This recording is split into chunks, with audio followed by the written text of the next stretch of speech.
We said prayers. You ever say a prayer like it'll kind of get you out of the mood of praying. It goes like this: now I lay me down to sleep. And you get to that part about if I should die before I wake, keep you awake a while, just thinking through the nuances of that. I didn't want to say that. And he gave me another prayer. If God be for us, who can be against us? And I'm going, oh, great, that's cute. But at least he didn't talk about dying. So I said the prayer. And I slept all night that night. Woke up at 7 in the morning and I hadn't, because if I don't get to sleep, I got to go out and get a bottle. And this guy had given me some means of calming down. This guy, they do that in Alcoholics Anonymous. They do that. You get a sponsor and you feed out a little piece of your life, and one day you throw out the biggie, or you don't intend to and you're talking about something that really matters. I went up to my sponsor, and the trick is to kind of, if you're new, and this is just between us, and I don't want you to tell anybody, but I'll tell you how to handle these nosy sponsors. You just throw them a little bone once in a while. You just give them a little question. You don't give a shit what they say about it, So I did that one day. I go up to my sponsor. Now I have a sponsor. I go up to this bird and I say, you know what, I got a problem. Because I'm trying to keep him from getting into the middle of my life. I'll throw him a... He says, yeah, kid, what's your problem? And I said, I hate my ex-wife. And I figure, what's he going to do, He said, do you want to change that? Now I have to say, sure I do. I loved hating her. I didn't want to change it. I enjoyed it. Something to do on the freeway. I have a car now, so I'm on the... And he said, this guy's pushing me toward comfort, and I don't even know that. This guy's pushing me into a place where I can stand to live in the world, and I don't even know that. And he says, well, you know what, if you want to change how you feel about something, you do want to change how you feel about your ex-wife? Oh, sure. He said, well, if you want to change how you feel, you have to change how you treat them. Okay, thanks. See you later. We were talking in his backyard. He said, come here. How's that child support coming along? Oh, I'm going to get to that. I didn't have any intention of getting to that. He said, yeah, you are. You know what? You really are. In those days, I didn't have a checking account. I had a job. There was a court order that I pay. He said, I want you to get one more money order when you go to the bank on payday. And not just get a money order for the child support, but take the envelope down there with stamps on it and an address on it. And before you leave the bank, you stick the money order in the envelope and you stick the envelope in the mail slot in the bank. Don't be taking it home and sticking it on your dresser. I had a little apartment by now. Because it just stays there on the dresser. Because I have it wired up this way. If I pay the money on time, she wins. I don't know what she wins, but she wins. And if she wins, I lose. And I'm not going to let that bitch treat me like... can you imagine having it wired up like that? Somebody said, you're damn right I can. And so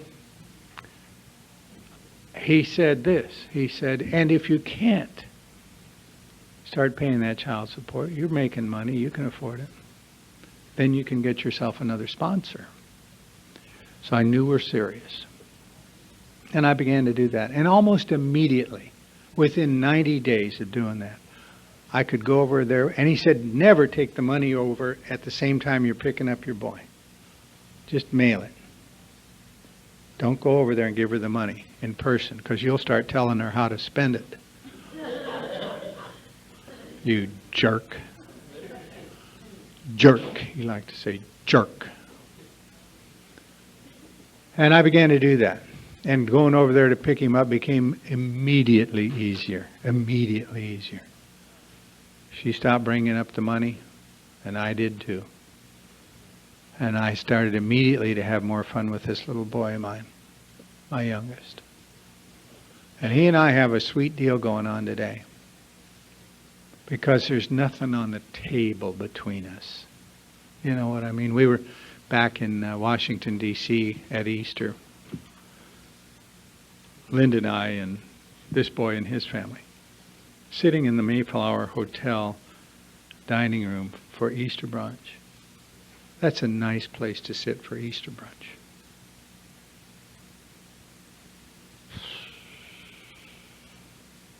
Nothing on the table but food. You know what I mean? There isn't that big piece of crap with the napkin over that everybody's talking around. There's just sweetness and love. Those kids of his are so great. He fits out there. And I like his wife a lot. And that couldn't happen. My sponsor is pushing me into comfort as best he can. But I'm beyond human aid, and so he can only do so much. He can only do so much, you know. I'm beyond human aid, and I didn't know that. And I tried, in a sense, this is about how do I want to go through my day now that I'm sober?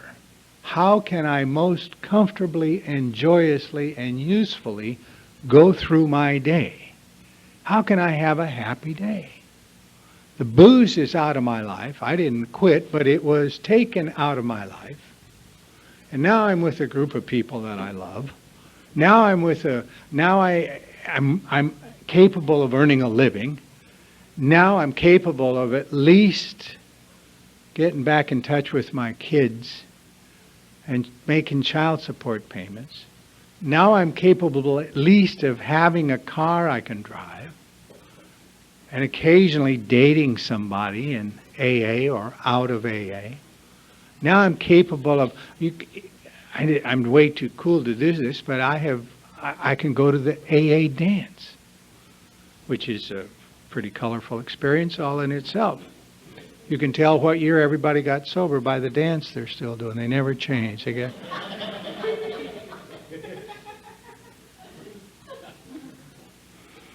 How come I have a knot in my gut? How come I'm still afraid a lot of times? How come I'm still angry? How come it's not really ever seeming to be what I want? An endless, it's like I heard a guy describe it one time about this long gray tunnel of sobriety. Oh, hi, how are you?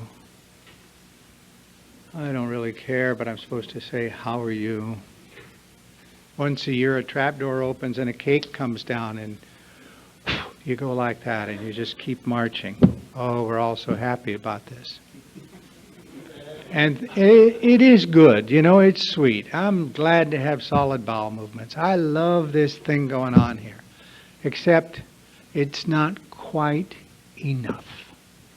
It's the best that I'm going to get, the best I've ever had it. I'm not terrified anymore.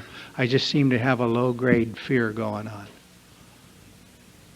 And I'm going to meetings, I'm getting into these little wrangles, and I don't seem to be able to have a relationship with anybody. I don't even know what one is. And I call the weirdest things relationships. God, you should have seen them.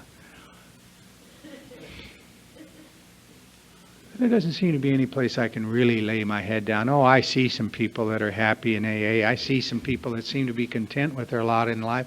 I see some people that seem to be genuinely attractive as human beings, and I would like to have that.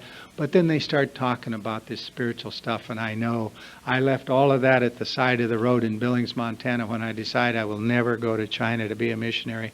I am not going back there, boy. I don't care what you say. I got baptized in the Yellowstone River early one spring. That doesn't take you where you want to go. That water's about 30 degrees, you know, and we so believe in complete immersion. You don't find God. I didn't find much of anything for about 3 days. I recall that. It leaves you a little nervous about what happened to your body when you were under that water. And so the day comes that there is a growing awareness that I got to do something. I got to do something. And for me, that day came after I had been around in Alcoholics Anonymous for a long time. And a guy asked me a very interesting question, because I'm thinking, how is it that I need to be restored to sanity? How is it that I have the kind of mind that needs to be restored to sanity? That's the essence of step 2. Came to believe that a power greater than myself will restore me to sanity. I wasn't even certain that my life was unmanageable, you know. Oh, I had been married a couple of times and it hadn't seemed to work out. Oh, I didn't seem to be able to have the kind of relationships at work that I liked. Oh, I was kind of in... You know what I did? Just to... when I was 5 years sober, somebody said, you ought to go to law school. My career is selling encyclopedias door to door, so I'm not thinking this is a very good idea. He insisted that I look into it, and I did look into it, and I said, finally, after I looked into it, I said, that takes 4 years. Do you know how old I'll be in 4 years if I go to law school? And he said, how old will you be in 4 years if you don't go to law school? I added it up for him. You have to tell him everything there. So stupid. And I did that. And when I'm 9 years sober, the state of California gave me a license to practice law. And it was I say it like it was a really easy 4 years. It was not an easy 4 years. It was a scary 4 years. But now at least I have a way to earn a living. And I had been working during all of that time, but now I thought, you know what, I didn't go there for a way to earn a living. You know why I went there? Because I'm a power seeker. I want power. Lack of power is really a dilemma for me, because I want power. I dig the power. I want it. And I'll shuffle around here and jockey for power in AA, if that isn't the funniest thing you ever heard of. And so I would do that. And I came to a place where, after I did that, and I began to bring the things into my life that I really thought would give me power, and discovered that it doesn't give me any power, that there's not enough power, I'm beginning to take another look at my life, and I'm beginning to think, what has gone wrong? It does not appear to be that nice house. That house was just something that I didn't own it, it owned me. I had to pay a lot of money every morning just to wake up living there. It was a kind of house, it was a gorgeous house, and I always thought the real owner had come by and say, you got to leave now. There should have been something on the inside of that door in the morning to say, checkout time is noon, pal, be gone by then. I just didn't feel at home in that place. It was beautiful. And there was a lady in my life, gorgeous lady. We didn't have, I had no idea of the difference between a relationship and an arrangement. And we'll talk about that a little bit later on. It's an interesting thing. And the car was just a gorgeous car. I liked that car. The income stream was great. The burn rate was high. So I didn't have any left over any month to worry about. And I was having dinner at the right places and trying lawsuits downtown, naming the paper stuff. And I was as hollow and as empty as I had ever been. And I'm in the middle of AA with an image. Oh, I must be wonderful now. And I didn't want to commit suicide, but I just thought, what am I working myself to? What is all of this sham about?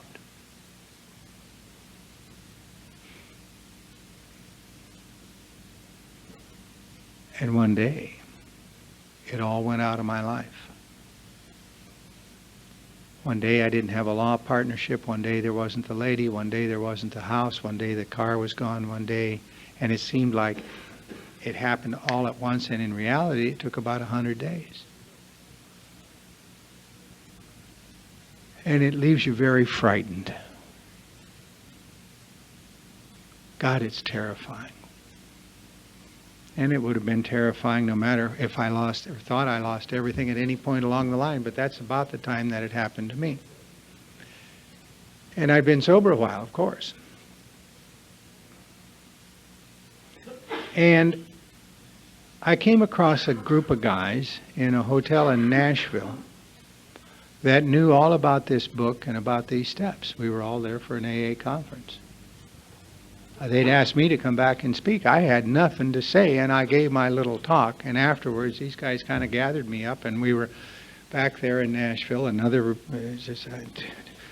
The two signature events of the conference in Nashville, Tennessee that year was, one, these guys knew what they were talking about when it came to the book, and I did not, and I was willing to listen.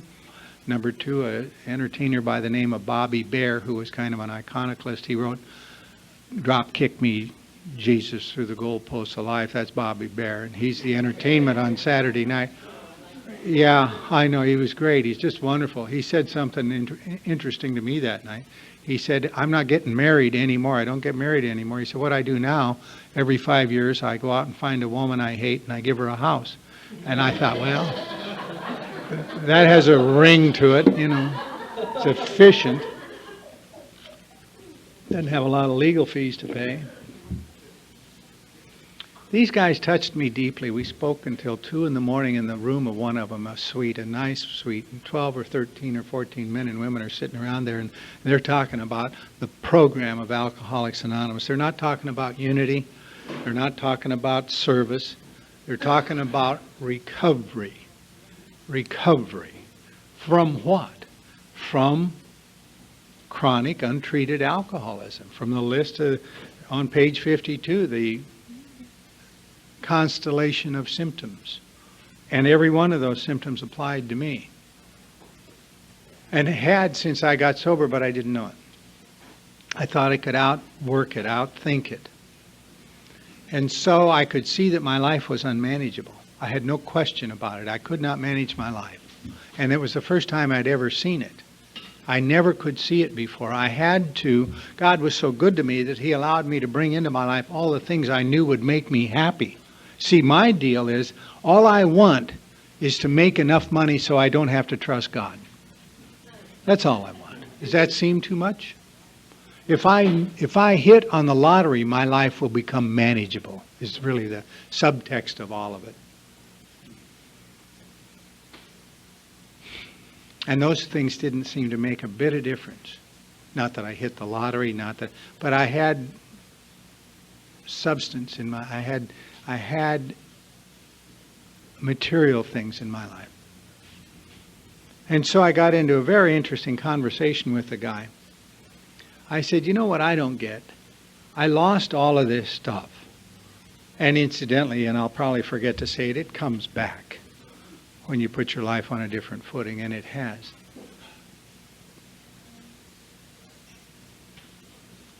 But the thing that I didn't get is, how is it that it left all at once like that? And he said, "What were you doing just before you did that? Just before all of that happened, just before it hit the fan, what were you doing?" I said, "You know what I was doing? I'll tell you what I was doing. I was thinking that my life was pretty shallow. I was thinking that I didn't have anything going for me except an illusion, an image. I didn't really believe in God. I had no personal relationship with God, and it kind of bothered me because I saw people that were happy. I saw people that could be in a relationship and stay there. I saw people that got it about commitment. I saw people that were handling their money in sane ways. I saw people they generally loved their children. I saw people that were really useful, and I wasn't any of those things. I just had an image. When I was in the Marine Corps, they taught us to make a tank look like a tree by putting branches on it, but my tanks always looked like tanks with branches on them. You know what I mean? It's like, and I just looked like a jerk with an image going on. And I didn't like that very well, and I knew it was the case. I felt like such a sham. And I told this guy, so what I decided to do was to take the steps. He said, "Oh, that's great. Did you do that?" I said, "Well," I said the third step prayer. He said, "You started at step 3. Wow. I said, "Yeah." He said, "Well, did you notice that little part under the step 3 prayer that says we thought well before taking this step, making sure we could at last abandon ourselves utterly to God?" I said, "I didn't notice that." He said, "Well, did you at least notice within the prayer It says, we ask God to relieve us of the bondage of self. I said, yeah, I noticed that. He said, well, what were you bonded to? I said, what was I? He said, yeah, what were you bonded to by your ego at that time? I said, God, I was bonded to my image. The income stream, the name, and the money, the lady. An image. I was bonded to demands for more. He said, and you asked God to relieve you of that. It took him about 100 days. And I went, son of a bitch, that is cold, you know. Now, am I saying don't be taking that third step prayer? No. I'm saying there's a sequence attached to all of this. Cost me a lot of money to notice the sequence. Maybe you can do it without, because I really thought I'd lost everything and was left with nothing. That isn't quite true. I didn't know the difference between everything and nothing, because the everything I thought I'd lost turned out to be nothing. And the nothing I was left with has turned out to be everything. Everything. And so the point of today, from my point of view, is to let you know that there is a way for us to live happily and comfortably in the world without all the nagging doubts that make us crazy. And it's about the steps. If there's a triangle, and you've seen it in the AA literature, and one leg, it's an equilateral triangle. One leg is about service, which is about the 12 service concepts. And it's a way to expand our spiritual life. To enlarge my spiritual life, I have to be into service. And the other one is about unity, which is about how we all interact and work together for the common good in a group or in a meeting. And the 12 traditions back there on that wall talk to us about that, and we'll be talking about it at the end of the day, and I'm not going to get into it now. But the recovery piece, the piece along the bottom, the base of the equilateral triangle is the recovery, and that's all about my mind. So we got service, which is the universe out here, and we have service, which is about my spiritual life, and we have unity, which is about how we're doing together, and then we have recovery, which is about, am I open to God's grace? Because it's all about my mind, and in my mind I got a bunch of old ideas. In my mind, I have a mind that lacks proportion and can't think straight. My mind is really a problem to me, and I don't get it, because long after I'm sober, it seems to me and to my mind that the problem is always out there. And if the problem is out there, I don't have an answer. But she's the problem. He's the problem. It's all out there. That group, God, that group, oh man, they're the problem. My sponsor's the problem with all his persnickety intrusion into my life. My spouse, my ex-spouse, the lady in my, there's the problem, by God. You want a problem? That's the problem. My partner, my law partner is the problem. The attorney on the other side is the problem. And by that time, I had a great way of practicing law. You know how you do it? You exercise all your character defects, you call it advocacy, and you send out a bill. Very simple, no problem. And so, when he pointed out to me what happened when I said that third step prayer, I was shocked. I really, for the first time, began to get a glimpse of how much power there is in here. And I want power. I want power. And I'll tap into these steps. I'll do that. If I'm going to get some power out of it, and before I forget to say it, there's a very subtle distinction between what I wanted and what I got. I wanted power that I could use to manage my life. What I got was power that will manage my life. All I want is a line of credit on the power that I can spend down any way I want. I don't get that. I don't get that. What I get is power in my life that manages my life, not my power. But it's a hell of a lot. It brings me so much joy that I find this way of life the sweetest life I've ever had. So, I'm at step 2. The way the book is laid out is that everything up to chapter 4 is all about step 1. And chapter 4 itself, called We Agnostics, which I never read because I don't know why, it might have been We Ethiopians for all I knew. I just didn't read it because I didn't think I was an agnostic. Would you put that on these chairs and lean it up? Yeah. Oh, you do? Okay. All right.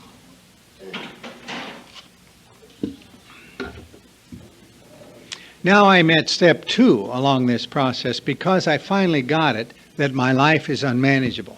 My life is unmanageable because I got a lot of old ideas going on in there. Here's one. One of the overriding old ideas in my life is, because of my relationship with my mother and my grandmother, I have the idea that I can't trust women. I'm fascinated by women, I love women, and I'm afraid of women because I can't trust them. And I knew that to be true, except it wasn't true. I knew a lot of things to be true, and it was never true. Never true. I had a lot of old ideas, but that one was created as much mischief for me in relationships as anything I've ever had. Because you can't trust them. And after a couple of years with a woman, you begin to notice, she's wearing that red sweater. That was the red sweater my mom wore that day. Maybe that, and it doesn't really go through your conscious mind, but it's about that irrational. So I have these old ideas. They are beauts.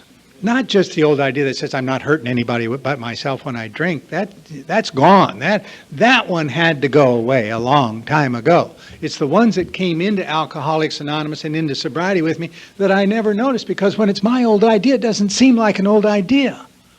It just seems like that's the way that it is.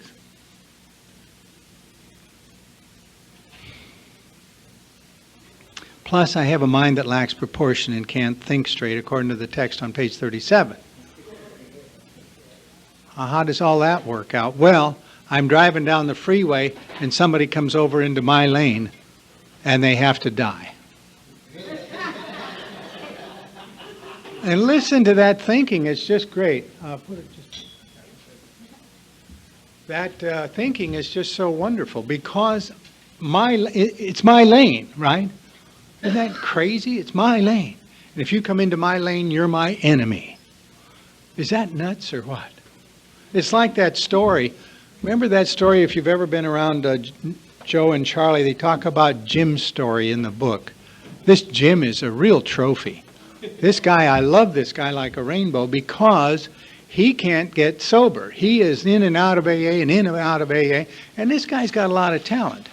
He inherited a lucrative automobile agency, and then he had to sell it because he failed it, and then he went to work for the agency, which is insane. Can you imagine going to work for a company you used to own? And this guy did that. That's nuts. He had a wife and family that he loved. He knew if he drank again, he was going to the nut house. And here he is. They fish him out of the drunk tank one more time. And this guy's mind, you kind of got to notice this mind. Because he says, they said, tell us what happened this time, Jim. And Jim says, well, I got to work on a Tuesday morning. And if you're reading it in any kind of an interested way, you think, what the hell happened to Monday, Jim? Where were you on Monday? But he didn't say that. He said, I was resentful that I had to work for a company I used to own. Oh, Jim, I'll bet you were. Oh, rage wouldn't be too strong a word, would it? Really? No. And he says, I had a few words with the boss, but nothing serious. Jim, words with the boss are always serious. You're going to quarrel with the boss on Tuesday morning after you weren't there Monday? Jim. Well, that didn't work out so well, so his next sentence is this. I decided to take a ride out in the country where I might find a prospect for a new car. He decided that. That's where they are, Jim, lining those country roads waiting for you, you asshole. And the next sentence is, and I'm reading this, first 200 times I read this, I'm going, yeah, sounds right to me, that Jim is on it. Decided to stop at a roadside cafe where I might have something for lunch. And then we find out there's a bar there. Oh, good, Jim. You've been sober 48 hours. You slide in there for lunch. That's going to work out well. He ordered a sandwich and milk. God, doesn't that sound healthy? Oh, Jim. Here you are in the bar, but you're ordering sandwich and milk, and I know why. It doesn't say this, and I'm really guessing, but I'm thinking Jim is living at home with his wife and his kids. And he likes his wife and he likes his kids. And Jim, after the weekend he's had, we don't think Jim is in the big bed. You know what I'm saying? He's like in a little trouble. But he knows he's going to get home that night, Tuesday night, and he knows she's going to say, how are you? And he wants to be able to say, oh, I'm fine. I had a good day. Did you eat? Oh, sure. I had a sandwich and milk. What could be healthier? You could get back into the big bed just on the slender promise of sandwich and milk. Because now you can see, honey, that I've turned over a new leaf. I mean, I get Jim's mind. And he decides then to have another sandwich and another glass of milk. And it was on the third glass of milk that he decided that milk could be just a little enhanced now that he's on this new health kick and all is well at home if he just had a shot in there, and he did that. And the experiment worked so well he tried it again.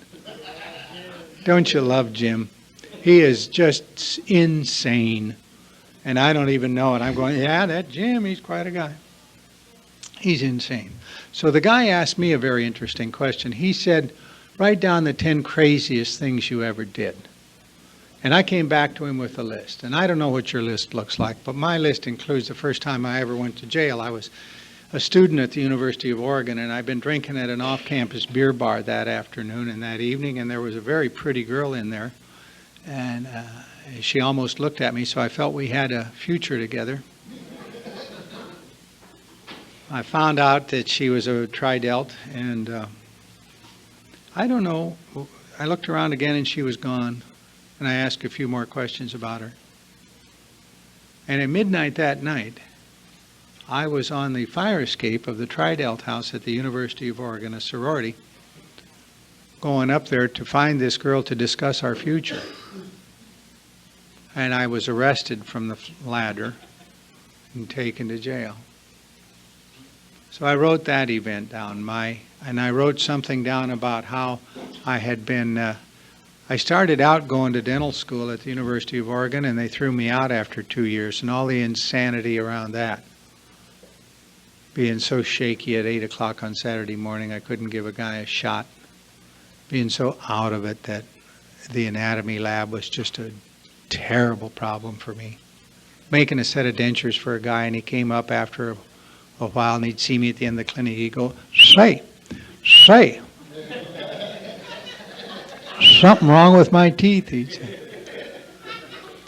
They threw me out of there. I drank on Skid Row, and so I put that in. I came out of a blackout on Skid Row. I was waiting to go in the Marine Corps. Drank for 4 or 5 months on Skid Row in Portland, Burnside Street. Bad drinking, but easy drinking, because they just let you drink. And I'm in a blackout, and I come out of the blackout, and I'm sitting across a little wooden table from some lady that I'd never met before, and had that hideous feeling that we were together. You know what I mean? You just kind of sense it. We're on the road. She had her things in bags, paper bags, and I didn't know her name or how long we'd been together or the nature of our relationship. I had no idea. And she was asleep, so I couldn't ask her. Had a little chili on her cheek, so I knew we'd had dinner together that night. And it was that. Just insane. I got out of there. Not so quick I didn't remember it. I remember it. I remember that. And in the Marine Corps, when I got through officer candidate school, they would not let us drink. But afterwards, and I was immediately in trouble. They asked me to resign my commission. They asked me to get out of the service to avoid a trial by court-martial. Hideous days. A general at El Toro said, you know, there's no room in the Marine Corps for an alcoholic, Lieutenant. Oh, God. A major said, stay out of the staff NCO club, Lieutenant. Leave them alone. And I loved the Corps. I loved it. And I can't pack the gear. And it all seems so crazy to me. My last arrest for drunk driving was crazy. All of it was crazy. But this guy wrote a report after he stopped me, after he gave me all of the touch your nose tests. His report said I discontinued the field sobriety test because the suspect was injuring himself. And you go, that's crazy. And I take my list back to the guy and I say, here are the craziest things I ever did. He said, there's a lot of booze in here. I said, yeah. He said, but the craziest thing you ever did isn't on your list. I said, what do you mean? He said, and you did it repeatedly. I said, no kidding. What are you talking about? He said, and you did it before you started drinking. Every time you did this insane thing that you did repeatedly, you did it before you started drinking. I said, what are you talking about? He said, you know what? With all this evidence here that you should never drink again, ever, and between any two drunks, you decided every time that it's a good idea to take another drink. That's insane. And he said, you brought that mind into Alcoholics Anonymous. And I knew he was right. I brought a mind with me that lacks proportion and doesn't think straight. Sure, I had the miracle of God's grace in my life on the 14th of August, 1966. But I had no idea that my life was unmanageable. I had no idea that my thinking was out. I had no idea that I basically am unable to live comfortably in the world with my mind, with my old ideas, with my particular brand of insanity. I cannot be here in this world with you. And I'd already failed in a large, large way after I had been given every opportunity, because, you know, for me to even be showing up in court answering ready for the defendant in front of judges that had seen me as the defendant is a huge change in my life. And what did I do? I used it to bring all kinds of things into my life and couldn't even hang on to them. So I don't fit very well out there in the way that I came into Alcoholics Anonymous, and I'm too prideful and too much ego to do anything about that and to really say, you know what, thy will be done. Not even close to being in my vocabulary. There was no way for me, in the state I was in and stayed in after I got sober, to sign on for the solution here, to get enrolled in the solution here, until finally the day came. And so that's what this day is all about, to report to you exactly what I did and what the results are. And perhaps as we go through the day, and we'll take a break here,